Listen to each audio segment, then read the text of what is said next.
किसी को बंद करके, किसी को नज़रबंद करके, किसी को कैद करके आप उसकी सोच को बदल नहीं सकते, आप उसकी सोच को बंद नहीं कर सकते। मीरवाइज साहब को जल्द अज जल्द रिहा करें ताकि वो अपनी मजहबी जो फ़राइज़ हैं उनको अंजाम दें। जवान जिनको रियासत के बाहर जेलों में बंद किया गया है उनको भी रिहा किया जाए। जब तक एक डायलॉग और नेगोशिएशन का माहौल नहीं क्रिएट करेंगे यहाँ पे हालात ठीक नहीं होने वाले। पिछले हफ्ते एलजी मनोज सिन्हा साहब का स्टेटमेंट सामने आया जिसमें उन्होंने कहा कि जो मीरवाइज कश्मीर जनाब उमर फारूक साहब वो नज़रबंद नहीं हैं, बल्कि जो सिक्योरिटी वहाँ पे उनके घर पे तायन है वो उनकी हिफाजत के लिए रखी गई है।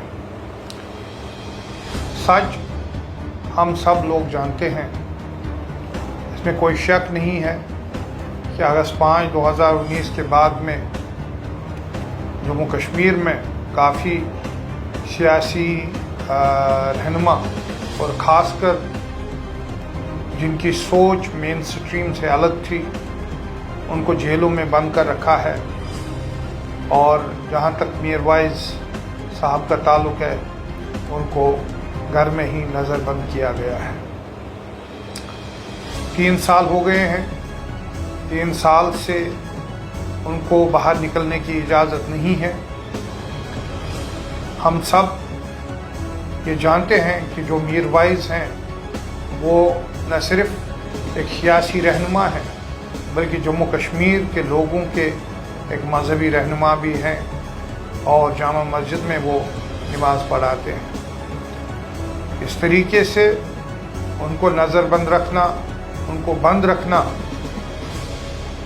ये इनको अपनी जो मजहबी रसूमात है, मजहबी ज़िम्मेदारी है उनकी, उन फ़राइज़ को अंजाम देने से इनको रोका गया है। मैं समझता हूँ एक जमहूरियत में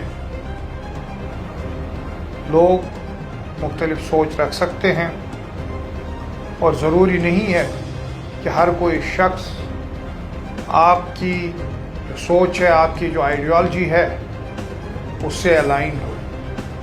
लोगों की मुख्तलिफ सोच हो सकती है, लेकिन जमहूरियत का तकाज़ा ये है कि हम सबको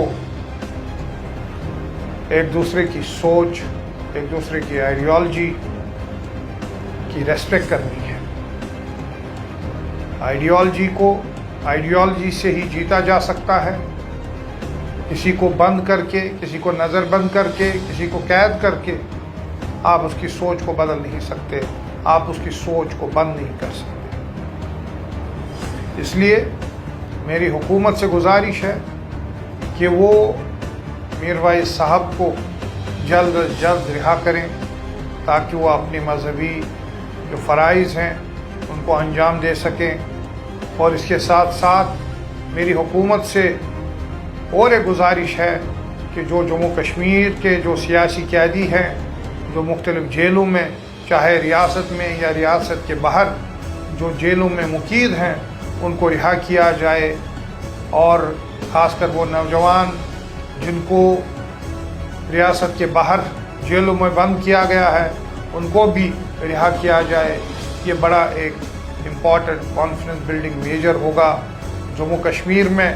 जब तक आप कॉन्फिडेंस बिल्डिंग मेजर्स नहीं उठाएंगे, जब तक एक डायलॉग और नेगोशिएशन का माहौल नहीं क्रिएट करेंगे, यहाँ पे हालात ठीक नहीं होने वाले हैं।